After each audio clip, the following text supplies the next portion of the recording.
ल साथीहरूले विजयदशमीको सम्पूर्णलाई शुभकामना। यत्रो बङ्गुर काटेपछि 125 केजीको लगभग 50 होला हो 125-50 समथिङ मासु खानेमा आउँ सम्पर्क गर्नु होला भनेर भन्नु नमिले। हेलो नमस्ते गाइज, नमस्ते। हाम्रो गाउँतिर त पुरा बङ्गुर काट्दा पनि छाता ओढेर काट्न पर्ने रहेछ।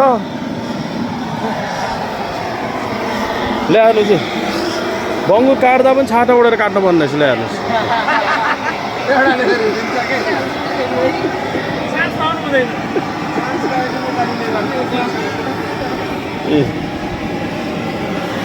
ल्याउनुहोस्।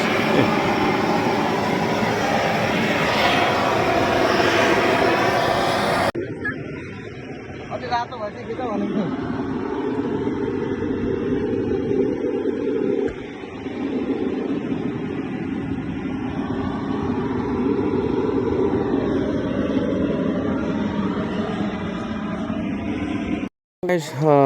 नमस्ते है, म रमेश राणाको भ्लगमा सबैलाई वेलकम छ। अनि आज हाम्रो दसैँको उपलक्ष्यमा यसो बङ्गुरको मासु कटा हाम्रो मामाले खानु भएको छ।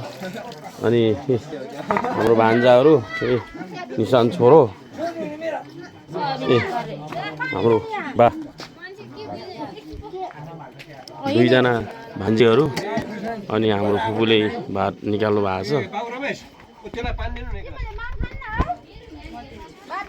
देऊ पानी ए हाम्रो काकाहरू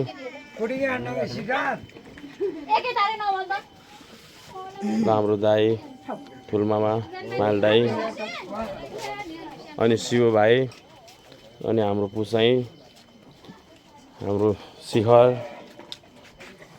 अनि हाम्रो काका पुसाई काका कस्तो छ, कस्तो भएको छ? मिया छ है। सबैले सब्सक्राइब गरिदिनु होला, सबैले सेयर गरिदिनु होला है। ए हुन्छ नि। ओहो घाँटी बिजाउनु हुनुहुन्छ होइन, मुलको पानी। ए रोमन मान्छ के छ नि खबर? भोबाल छ है। अनि दसैँ लागेको छ कि र अन्त?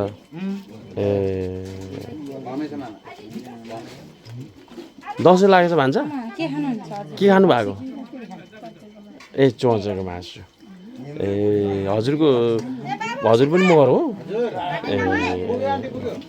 ए हाम्रो बहिनीले पनि नुन बाँड्दै हुन्छ।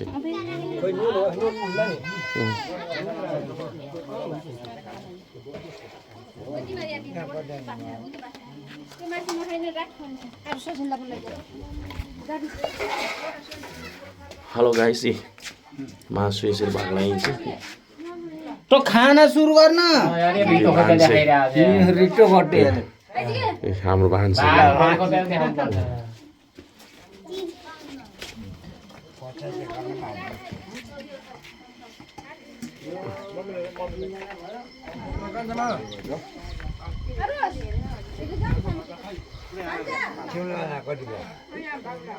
अब हाम्रो जिल्लामा सुरु भयो नि त।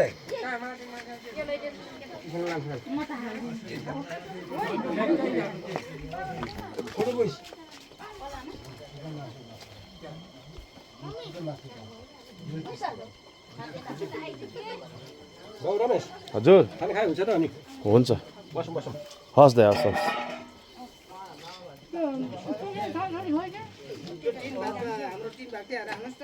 हाई